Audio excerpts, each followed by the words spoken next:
पटना की वो गलियां जहां डर और अकेलापन मिलकर एक ऐसी कहानी बुनते हैं जो सच में रूह कंपा देती है। चलिए आज उसी कहानी में चलते हैं।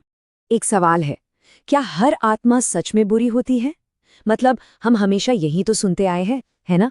लेकिन क्या हो अगर डर का असली चेहरा तन्हाई हो? आज की कहानी शायद हमें इसी सवाल पर सोचने को मजबूर कर देगी। तो कहानी है समीक्षा की। एक जवान लड़की जो अपने सपनों को पंख देने के लिए पटना जैसे बड़े और अनजान शहर में कदम रखती है। आंखों में उम्मीदें थीं, ग्रेजुएशन पूरा करना था, पर इस शहर ने उसका स्वागत बड़ी बेरुखी से किया। सोचिए, उस बड़े शहर में समीक्षा का कोई नहीं था, बिल्कुल अकेली। हॉस्टल और पीजी तो वो ढूंढ ही रही थी, पर एक कड़वा सच उसके सपनों पर भारी पड़ रहा था। उसकी जाति। जहां भी वो जाती, जैसे ही अपना पूरा नाम बताती, दरवाजा मुंह पर बंद हो जाता था। दिन गुजरते जा रहे थे, होटल में रहते रहते पैसे भी खत्म हो रहे थे और कॉलेज भी शुरू होने वाला था। कई दिनों की भटकान के बाद जब हिम्मत जवाब दे रही थी, उसे एक पुराना खंडहर जैसा घर दिखा। शायद यही उसकी आखिरी उम्मीद थी, और सच कहूं तो उसके पास अब कोई और चारा बचा भी नहीं था। घर तो वो बहुत बड़ा था, लेकिन बिल्कुल जर्जर हालत में। बीचों बीच एक मिट्टी का बहुत बड़ा आंगन, और उस आंगन में एक विशाल बरगद का पेड़ अपनी छाया फैलाए खड़ा था। ऐसा लगता था जैसे वो पेड़ उस वीरान घर का अकेला पहरेदार हो। खैर, समीक्षा ने अपना सामान जमाया और उस घर में अपनी पहली रात गुजारी। आधी रात को जब अचानक उसकी आंख खुली तो उसने देखा कि कमरे का दरवाजा पूरा खुला हुआ है, जबकि उसने उसे बस भिड़ाया था। बाहर तेज हवा थी, तो उसने मन को समझाया कि हवा से खुल गया होगा, और वापस सो गई। फिर अगली रात वो अपनी किताबें जमा रही थी, और तभी उसे लगा जैसे कोई उसे देख रहा है। एक अजीब सी सिहरन हुई। उसने खिड़की की तरफ देखा। बाहर घना अंधेरा था, और इससे पहले कि वो कुछ सोच पाती, धड़ाम! उसके पीछे रखी सारी किताबें जमीन पर आ गिरीं, और साथ ही खिड़की के बाहर किसी के भागने की आवाज। दिल तो धड़क उठा, पर उसने फिर मन को समझाया, कोई जानवर होगा। कुछ दिन और बीते। एक दिन समीक्षा खाना बना रही थी और दरवाजे पर दस्तक हुई।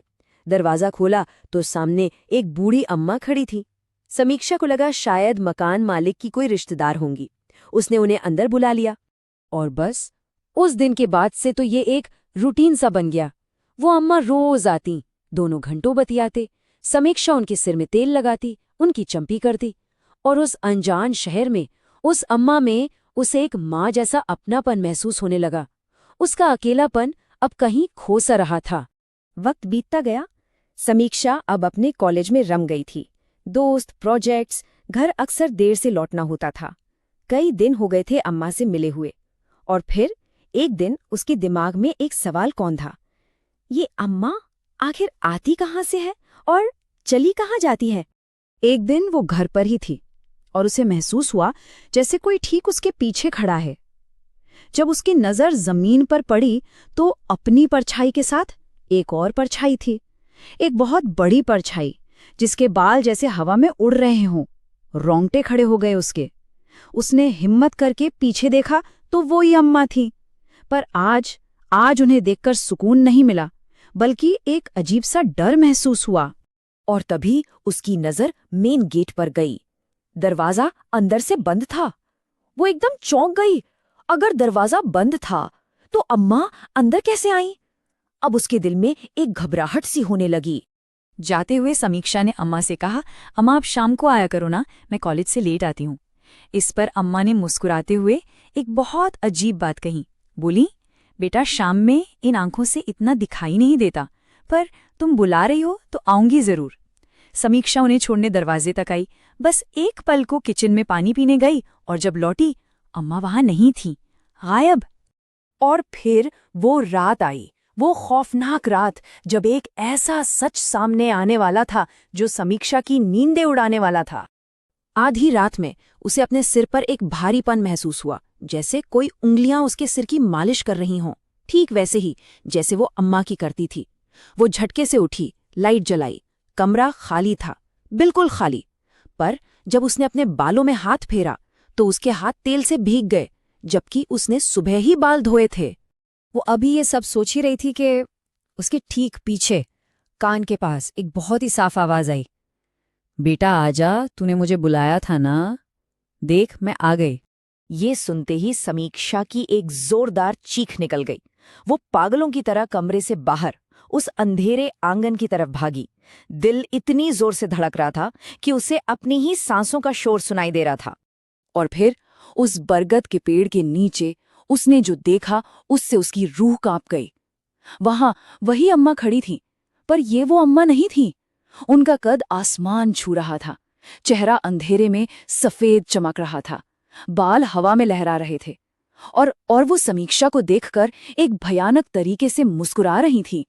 समीक्षा की चीखें सुनकर मकान मालिक और मालकिन दौड़ते हुए आए। उन्होंने उसे किसी तरह संभाला और अपने घर ले गए। वो रात डर से कांपते हुए समीक्षा ने उन्हीं के साथ काटी। अगली सुबह जब वो मकान मालकिन के साथ बैठी थी, उसकी नज़र दीवार पर टंगी एक तस्वीर पर गई। तस्वीर पर हार चढ़ा हुआ था और वो तस्वीर उसी अम्मा की थी। समीक्षा के हाथ कांपने लगे। पूछने पर मकान मालकिन ने जो बताया वो सुनकर उसके पैरों तले जमीन खिसक गई।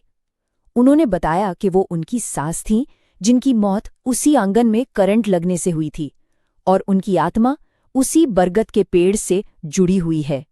और तब समीक्षा को सब समझ आया। मकान मालिकों की वो हिचकिचाहट, अम्मा का वो रहस्यमयी आना जाना, सब कुछ साफ हो गया। उसे एहसास हुआ कि अम्मा ने उसे कभी कोई नुकसान नहीं पहुंचाया। वो तो बस एक अकेली आत्मा थी जो किसी से बात करना चाहती थी, बस अपना अकेलापन दूर करना चाहती थी। उस घर को तो समीक्षा ने छोड़ दिया, लेकिन उसके मन से उस आत्मा का डर निकल चुका था। वो जान गई थी कि शायद हर आत्मा बुरी नहीं होती, कुछ बस किसी का साथ चाहती हैं, अपना अकेलापन बांटना चाहती हैं। शायद वो अम्मा भी उन्हीं में से एक थी।